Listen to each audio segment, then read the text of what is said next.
Voilà, donc je vais vous présenter par ce petit film comment on va tracer, comment on va rechercher par rapport à cette vue en plan qui est déjà établie, donc d'une pyramide régulière, 4 pans identiques, base carrée.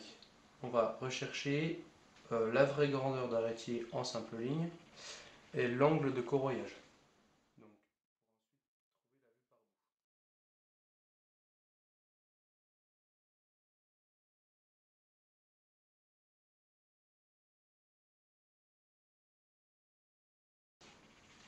alors, pour ceci, nous avons besoin, dans un premier temps, de connaître la hauteur du point de raccord des 4 arrêtiers, la hauteur du couronnement.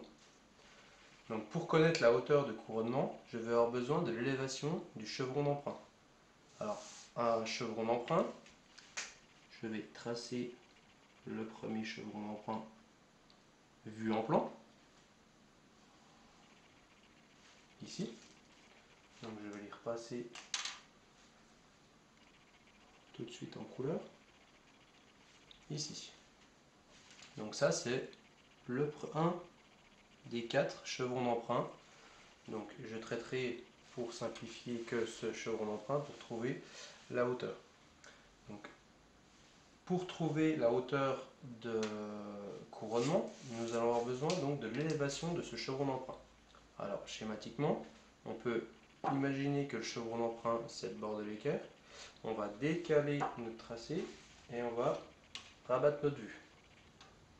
Donc pour ceci, on va partir d'une référence, notre référence horizontale donc, qui sera la ligne de trave, donc le niveau 0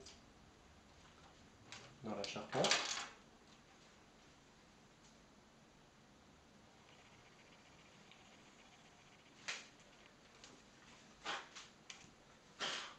Tout de suite, dès que je fais un tracé, je nomme mes tracés. Je l'appelle ligne de trave avec son symbole. Je vais avoir besoin donc de reporter les différents points nécessaires. Et par ici, pour faire l'élévation de l'autre côté, je prolonge. J'aurai également besoin de mon point de faîtage, mon axe, qui va se situer ici. Donc je vais me servir de l'équerre.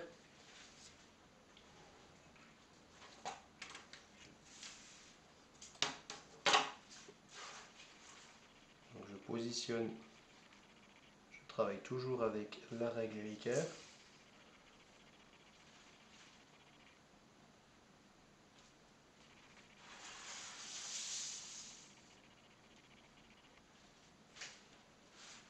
Je fais attention de ne pas bouger. Et je trace mon axe.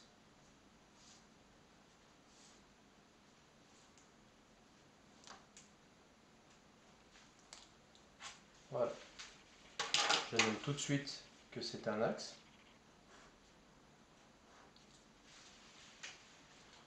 Ce sera également l'axe de symétrie de notre élévation. Alors, une fois que je connais ça, il va falloir, j'aurai besoin, pour tracer mon élévation de chevron d'emprunt, d'une donnée au moins qui sera soit la pente du toit, soit la hauteur de couronnement, et qu'ainsi je pourrai trouver la pente.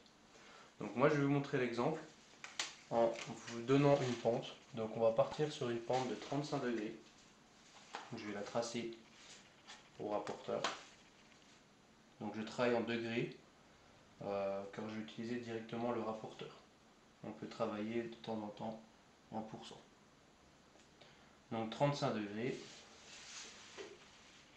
et je trace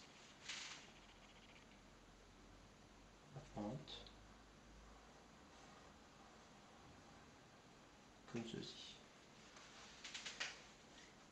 J'obtiens le raccord, l'intersection entre l'axe et le trait que je viens de faire. Donc le trait que je viens de faire en bleu, en vert, s'appelle donc le chevron d'emprunt. Et là je l'ai donc en vraie grandeur. Et l'intersection de l'axe et du chevron d'emprunt me donne par rapport à la ligne de trave ma hauteur de couronnement. Donc je vais tracer, je vais repérer ma hauteur de couronnement. Donc j'obtiens cette hauteur ici. Donc à partir de ce moment-là, ça veut dire que cette hauteur-là, la hauteur que je vais reprendre avec le compas, que j'utiliserai par la suite, cette hauteur-là, c'est la hauteur du raccord de nos 4 arrêtiers ici.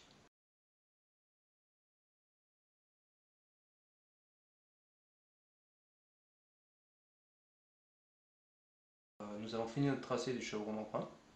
Nous allons nous resserrer de cette hauteur maintenant pour tracer la vraie grandeur d'arrêtier. Donc pour la vraie grandeur d'arrêtier, je vais vous montrer la même démarche avec l'équerre. Donc on imagine que l'arrêtier, la ligne de vraie grandeur d'arrêtier est ici. Je vais me décaler légèrement pour plus de clarté et je vais rabattre ma vue. Alors, je vais commencer dans un premier temps par retracer donc une ligne de trave.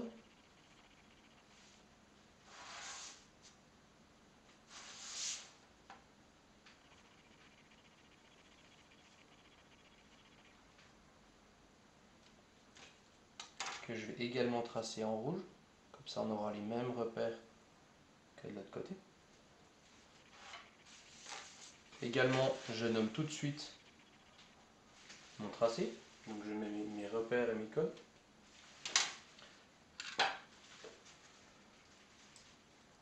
Ensuite, comme pour le chevron d'emprunt, je vais avoir besoin de ces points-là que je vais remonter sur ma ligne de trave. Donc, cas particulier, vu qu'on a ici une pyramide régulière, l'axe de ma VGA sera confondu avec l'arrêtier de l'autre côté. Donc je vais rapporter mon point.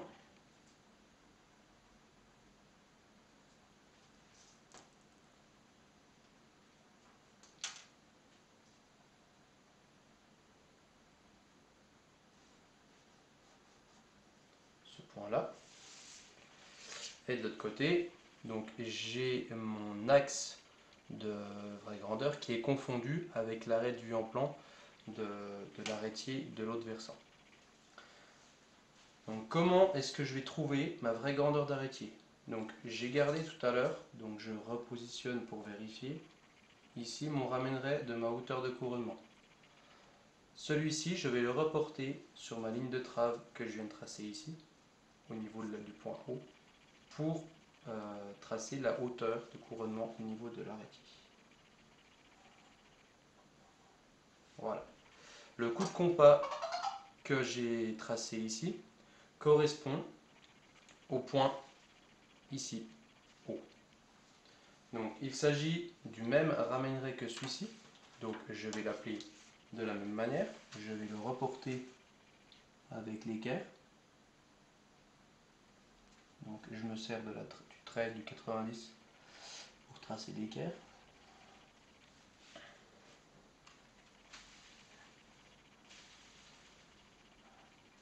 Voilà. J'obtiens donc mon point haut de l'arrêtier, le point bas et la ligne de trave.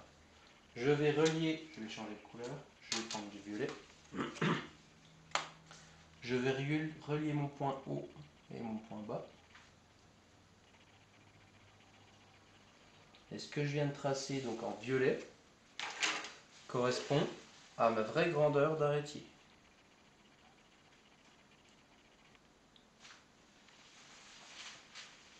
Voilà.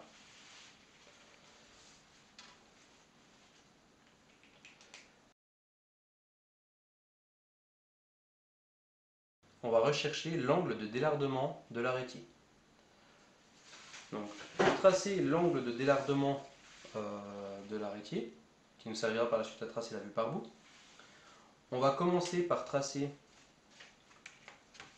un trait d'équerre perpendiculaire, donc perpendiculaire à la VGA. Peu importe où il se situe. Si on le fait trop petit, le tracé sera trop précis, pas assez précis, pardon. Si on le fait trop grand, ça prendra beaucoup trop de place dans la page, donc vaut mieux voilà, à peu près un milieu de l'arrêté sur une figure à peu près de cette proportion.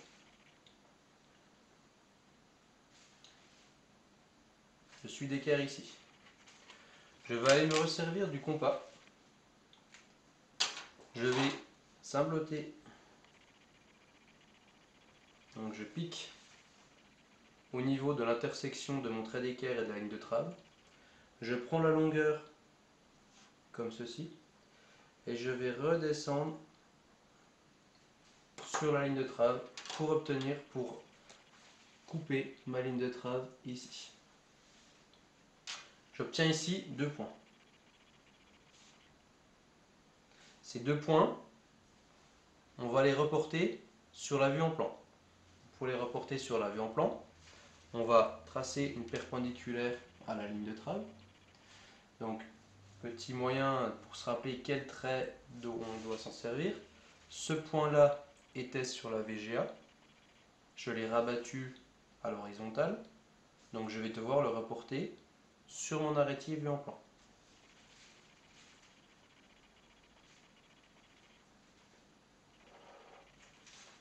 Ici, mon premier point.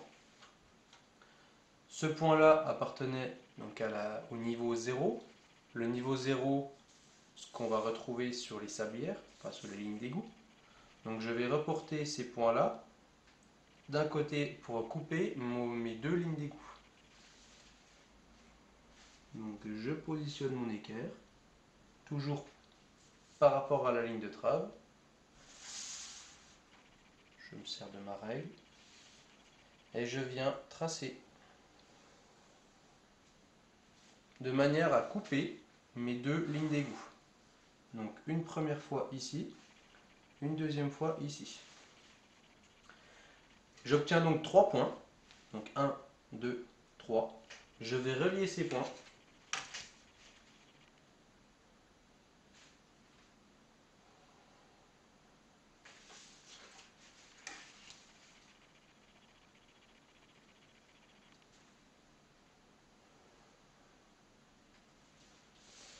Et le triangle que je vais surligner avec un petit coup de stabilo bleu. Donc ce triangle-là nous donnera l'angle de délardement, donc l'angle de délardement de notre arrêtier que l'on trouvera ici.